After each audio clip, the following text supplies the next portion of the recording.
It's a quiet night here in Nashville. Unlike this morning, the Metro Nashville police chief said there were no threats leading up to today's downtown explosion, and he found it shocking that someone would intentionally target the most popular tourist area. 13 victims, one of them is dead. All of the victims have been transported to hospitals. That woman I was telling you about earlier, she has gone off to see if her mother is at one of the hospitals in the local area. Everybody still in shock that this happened. You heard the police chief say nothing, he's never seen anything like this. Now, when they did go through the store, he said they found people in offices, in freezers. Just imagine that.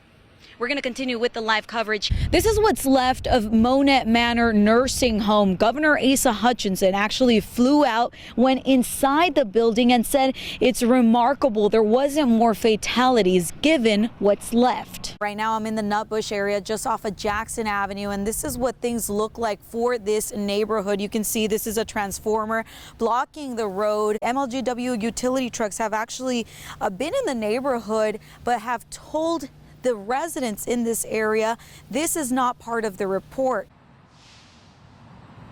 Good evening to the two of you. Now, the 13-year-old boy that was rushed to Le Bonheur Children's Hospital in critical condition this morning, we just heard he is expected to make a full recovery.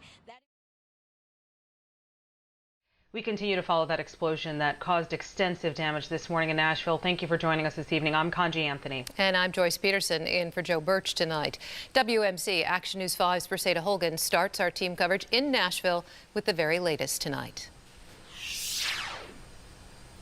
It's a quiet night here in Nashville. Unlike this morning, the Metro Nashville police chief said there were no threats leading up to today's downtown explosion, and he found it shocking that someone would intentionally target the most popular tourist area. Around 5:30 a.m. Christmas Day, Metro Nashville police received a shots fired call in the 2nd Avenue area. When officers arrived, they saw no immediate evidence of shots fired, but they encountered a suspicious vehicle, an RV that was parked in front of the iconic AT&T building. A recording coming from the RV said that a potential bomb would detonate in 15 minutes. The officers immediately began knocking on doors and evacuating residents here. Say back 2 blocks, we've had some type of large explosion. 3 people were hospitalized and are in stable condition. There were 6 officers on scene at the time of the blast. The explosion knocked 1 officer to the ground. Another suffered hearing loss. Both are recovering well. This morning's attack on our community was intended to create chaos and fear in this season of peace and hope. As of now, there are no known casualties. Now, at the end of the day, I think all of us, and I certainly have gone from relief that there were not more casualties, and that's an amazing thing that there were not. Chief of Police John Drake said they found tissue that could be human remains and are having it examined. Urban search and rescue teams are also going through the area. Structural engineers are evaluating damaged buildings. The FBI is leading this investigation along with the ATF. The FBI has also established a digital tip line for anyone with information regarding the Nashville explosion. For now, Briseida Holguin, back to you. Only 4% of the vaccinated community in Shelby County is Latinx. That's compared to 74% that identifies as non-Hispanic. While Shelby County is leading the state of Tennessee in total people vaccinated, Mauricio Calvo, executive director of Latino Memphis, says his organization is working to bump up that number. If you call Latino Memphis for whatever reason, we're going to ask you if we can help you schedule an appointment or point you to a particular place. Calvo believes the Latinx community is interested in getting the vaccine, but says the distrust and fear is much higher. La gente nos está preguntando. People have asked us, I don't know if I should do it. What information are they going to ask? What happens if I'm positive? Will they deport me?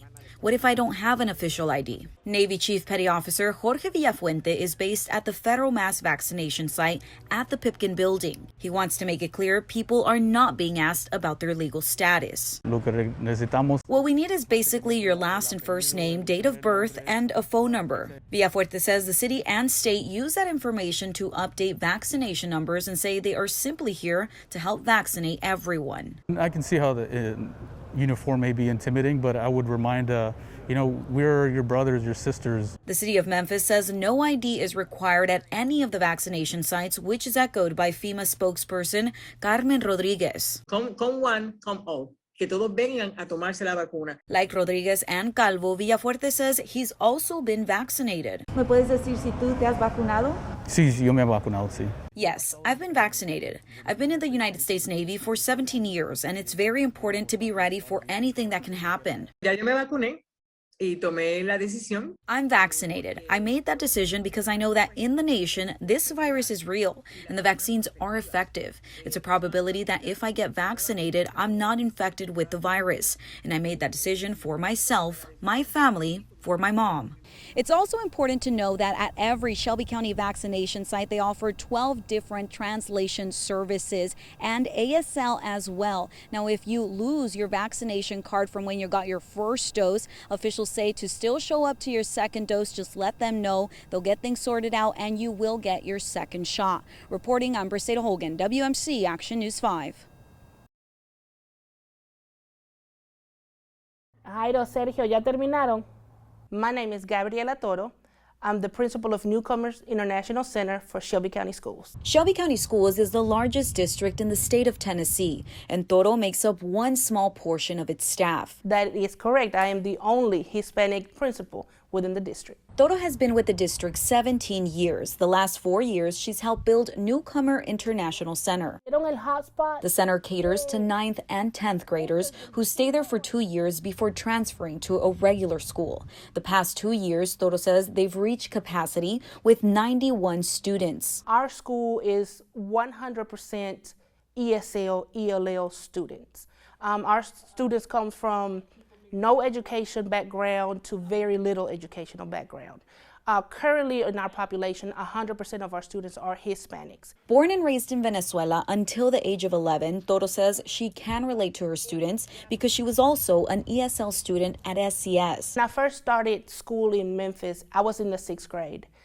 There were only 2 of us in my whole 6th grade class that were Hispanic. ESL back then, or English as a second language, was really not thought of, or it was something new. Today, 15% of SCS students are Hispanic. Toro says her background led her to the position she's in, and she's proud to help students who, like her, now call this home. To be able to serve a population that is forever growing here in Memphis, and I'm a part of, that's an honor for me, because they are seeing not someone that is just by name, but is actually background, Hispanic, immigrant, to be here and open up a school where they can come and learn.